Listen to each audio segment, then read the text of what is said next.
It is Christmas season, which means this would not be a college football channel if I didn't have a wish list for what I want to see in college football 26. And I do have requests across 3 categories: gameplay, what I have already seen from others, and specific recruiting stuff that I think I might have a little extra expertise in. I actually think this is one of those rare times where our input might actually play a role in future games. I mean, college football 25 was the first iteration in over a decade, so they tried a lot of new stuff that they really hadn't got proper user feedback on from people like you. So now all of a sudden they have 6-7 months of our opinions ready to go and hopefully make college football 26 awesome between now and whenever it's like somewhat finalized in May or June. We don't really know what the timeline looks like. Now, for starters, there's the gameplay. And because I don't want to take the time to screen record all this stuff, enjoy gameplay of me running the run play experiment from earlier this year where I ran a bunch of random run plays. And on that note, one of my first things I hope that they spend more time on are related to the open field. On offense, I hope the open field blocking gets looked into, and on defense, I hope that the pursuit angles get looked into.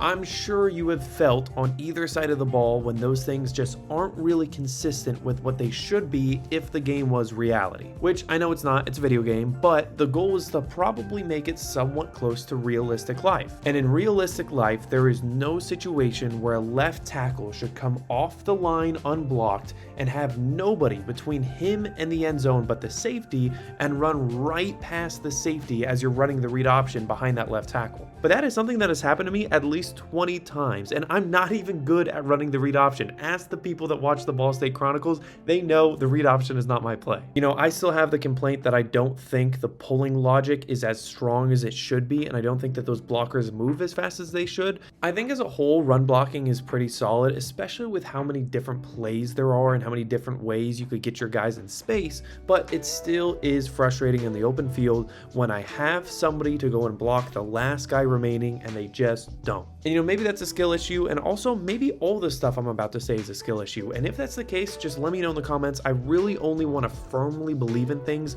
that we know are both A, valid, and B, should be looked into. And on that note, the pursuit angles is also something that I think could use some tuning. Same story as the blocking. I'm sure you felt it when you've watched a computer on your defense approach somebody, especially a safety. I feel like safeties, they do this all the time. They approach somebody and they run not to where they're going, but to where they are. And it's like, come on guys, the guy is running a sweep directly to the left-hand side of the field and the safety is running right at the center. Like, you know that's not where he's going. Look at where the dude's physical body is turned. Again, maybe that's a skill issue, maybe it's not worth looking into, but for me right now, I do think it's worth mentioning. And finally, on the passing side of the ball for gameplay, I do have concerns about play action.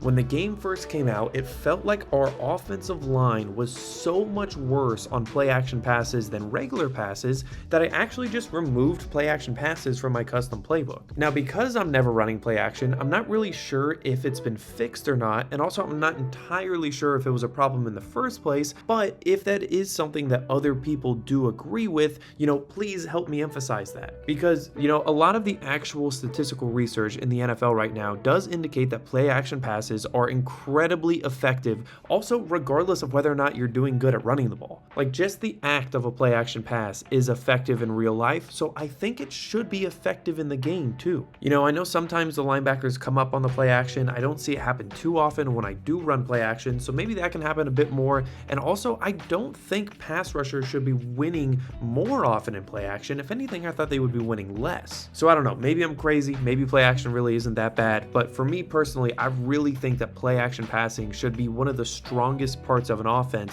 because it is in real life, and I just don't think that's the case right now. And on the defensive side of the ball, man coverage is something that's used by a lot of teams, but it feels almost unusable in this game to me. I think it's simply too good to beat somebody in man coverage with a curl route, with a comeback route, with the right out route if they just aren't an insane corner. Like, I'm at points in my rebuild where my corners are 5, 6, 7 overall higher than the receivers. They have decent man coverage ratings, things, but even though that's the case, they still consistently get beat all the time. And when you're playing on Heisman, with how good the quarterback is at finding the open man and adapting to what you call, if you run man-to-man back-to-back plays, you already know they're going to hit a quick slant right over your face, right where there's nobody there. Again, maybe it's a skill issue, and also I really don't want them to say, hey, we made man coverage better, and just make it impossible to throw the ball, but I do feel like it's pretty weak right now. But okay, that's part one gameplay. Now, as far as part two, these are things that other people have said publicly that I 100% agree on, and these should be the expectation at a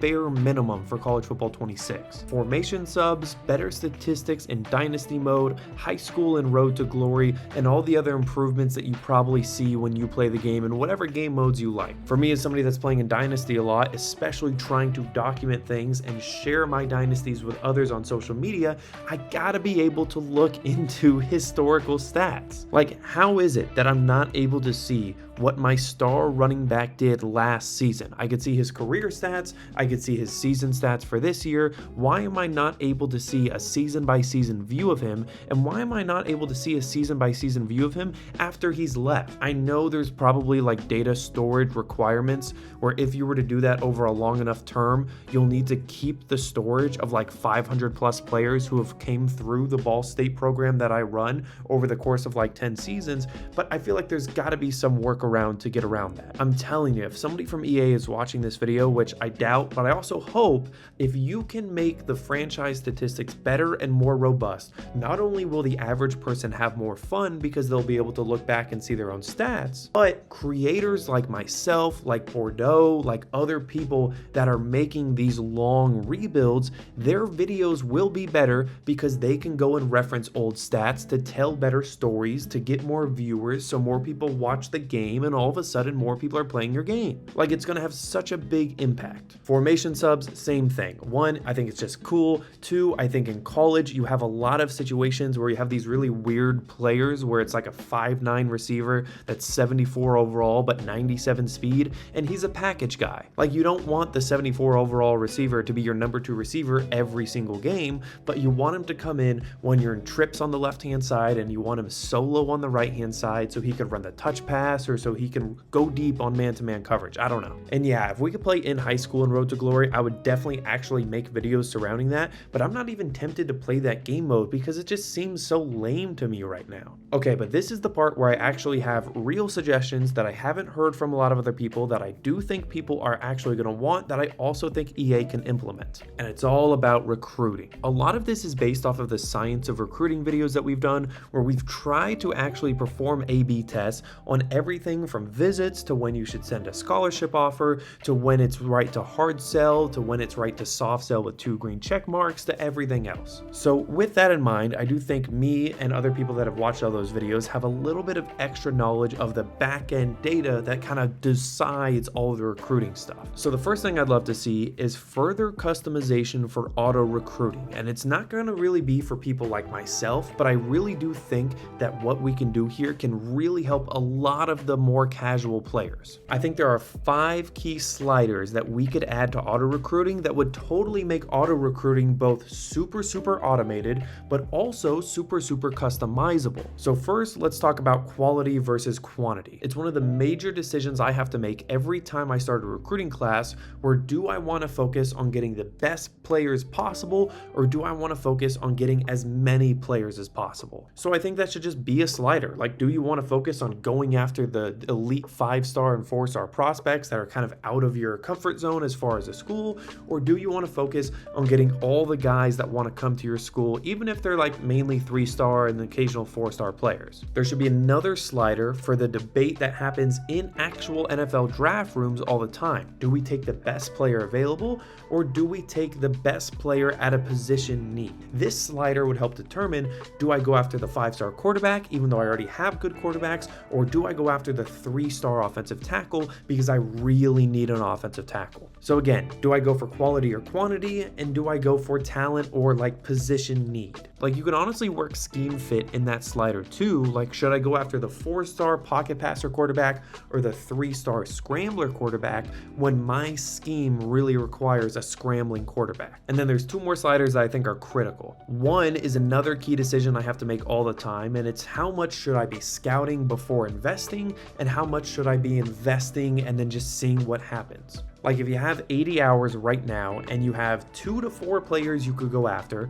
should you spend like 40 to 50 to 60 hours scouting those 4 guys, or should you just throw 20 hours at each of them? But I do think a slider to determine how much should I invest in scouting would be pretty helpful for the people that either really strongly believe in it or really strongly don't. Also, the quality versus quantity slider could also help decide this specific scenario. Let's say you have 100 hours to spend and you have 3 potential players to go after. Do you go 60 hours into one, 40 hours in the second guy and tell the third guy to kick rocks? Or do you go like 35, 35, and 30 and kind of spread your points evenly? I think that's something that could be addressed by the quality versus quantity slider. Finally, this small one would be a slider on the level of willingness to get into a recruiting battle. Like, let's say you spend 25 hours on 2 different guys, you come back the next week, and all of a sudden one of them is in a tightly contested race where Oregon's getting involved, and another one doesn't seem to be getting interest from anyone else. Well, that slider would likely determine if you're going to give up on the guy that's also being recruited by somebody else,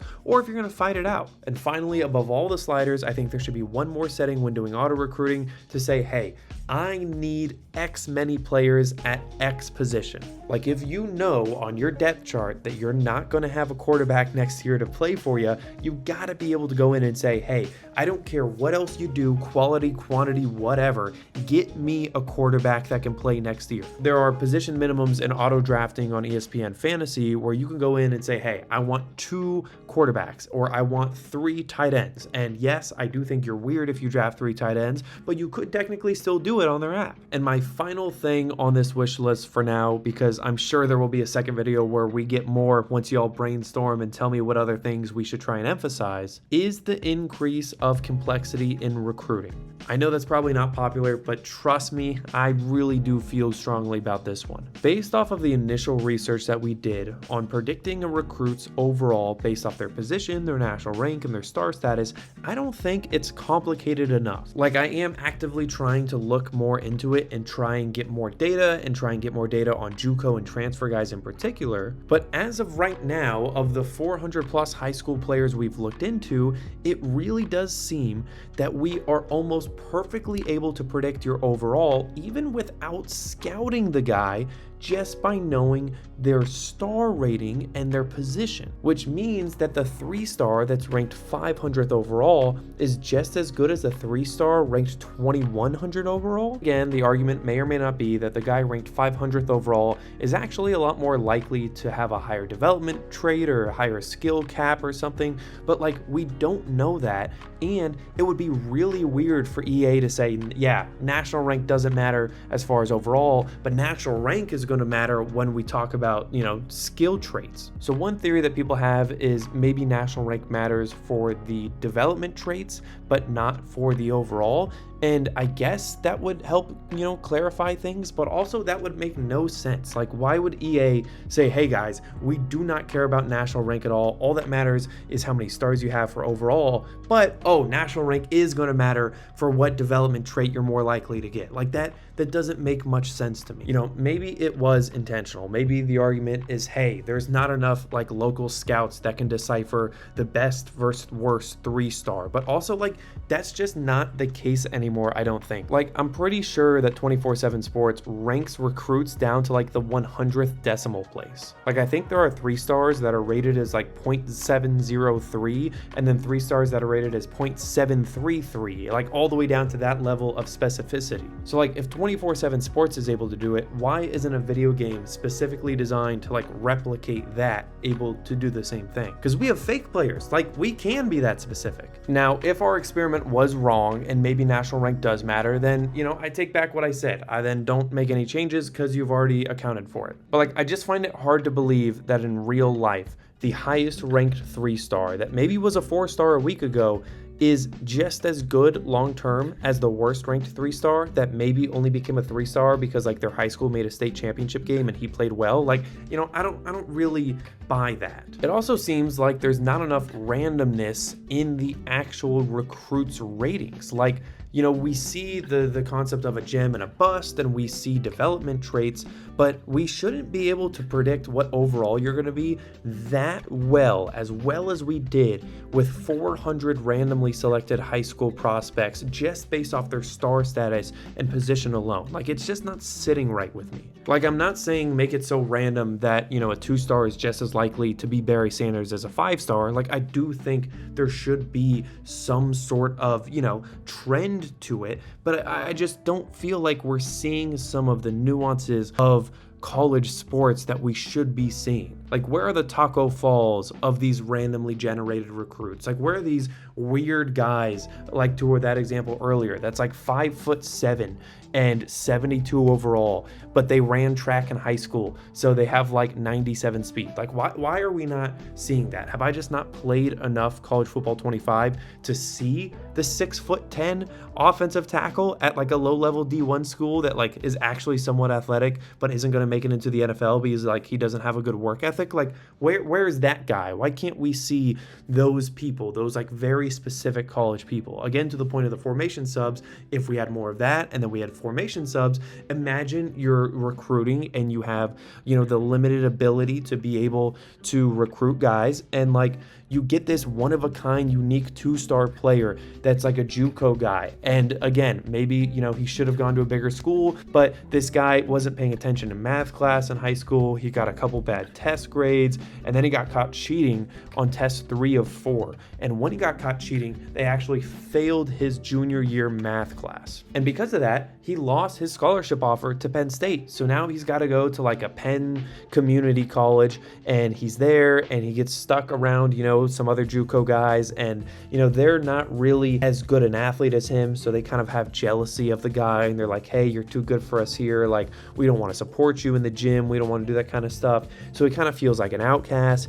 But then, you know, he gets his big break because you over at Ball State give him a scholarship offer, and you find out he's a monster when he's put in the right situation. Like, I know that we just went way too deep on that specific example, but we know that that specific example would never happen in College Football 25. Like, no shot that anybody has found somebody that specific, right? Like, this isn't just a me not playing the game enough thing, right? So I don't know. I mean, the thing about a wish list is like, it's things that I want and maybe other people want it too. I don't really know. When we make assumptions about how their current recruiting like code is written, and you know, some of the logic behind how recruits are randomly generated, you know, we might be asking for stuff that already exists, or we might be asking for stuff that's impossible. So that's why I sound a bit unsure throughout most of this video. But the final thing that, like, selfishly I really need, please give us a recruiting difficulty, man. I just don't think that it makes it very fun when all levels of talent have to recruit at the same level. Like in every other sporting game, the off-season component has a slider. In Madden, you can make it easier or harder to make draft day trades or to sign free agents. And in NBA 2K, you could change literally anything you want. You could change how aggressive the computer is at re-signing their own players, how much they value non-financial things, because, you know, in a land of NIL, there are still people that aren't in it for the money. There are still people that are in it to try and go pro, to try and like be a legend, to go somewhere because they've always wanted to go there. Like, there needs to be, you know, some way to make sure that that is still happening as well. So like, if it's possible in every other sporting game, why is it not possible to make recruiting easier or harder depending on who's playing? I don't want to sound like the guy saying, oh, I'm so good, this is too easy, this is too easy. But like, if you go and you are a school that is like 4 stars or higher right now and 85 overall overall or higher right now and have watched any college football 25 YouTube video before, like not even mine, because mine, don't get this specific or get that helpful, but like just Google how to recruit college football 25, watch the first video that comes up. I promise it's probably Bordeaux's video, because that's what it was for me. You watch that video, you do his strategy at Clemson, you get 12 5-stars, like you get a third of all of the 5-stars at your school. And like, there's gotta be a way to make that more difficult. And then, again, maybe videos will be better. So yeah, that one just kind of felt like I had to emphasize it, because selfishly, it'll make my videos a heck of a lot more fun. It'll make the rebuilds a lot more entertaining if it's a real grind to just go and land talent. Because yes, we can make these artificial rules on ourselves, like, hey, I'm not allowed to recruit 4-stars, I'm not allowed to recruit 5-stars, but I think it's honestly even more fun when you are, so you can try and fail. Like that is fun. That is fun as a player, and hopefully that is fun for people that are watching me play, because it's like, oh, Max sucks. Like that's why people watch what I do. Yeah, clearly this video is unlike any video I've ever made before. I really just wanted to sit down and film this because, one, I think it's important that people express what they want out of a game so that they can listen and hopefully integrate our feedback. But two, because I probably have a lot more things that are going to come up after y'all watch this video and tell me all the parts where I'm wrong, or hopefully tell me some of the parts where you think that I'm right and you want to build on. So yeah, I don't know what I'm actually going to edit as a part of this video later. Like, I'm going to sit down a day or two from now and try and string this all together into a comprehensive video that people enjoy. Maybe you've just been watching me run plays over and over and over. I have no idea. I wonder how many times you watch me like get impatient on a pulling guard and run right in front of them and lose 3 yards. Probably a lot. I don't know. But either way, thanks for watching whatever the heck you just watched. Let me know your thoughts on what you do like, what you don't like. And at this point, I realize I'm rambling, so I'm just going to stop the video. Thank you so much for watching. Peace out.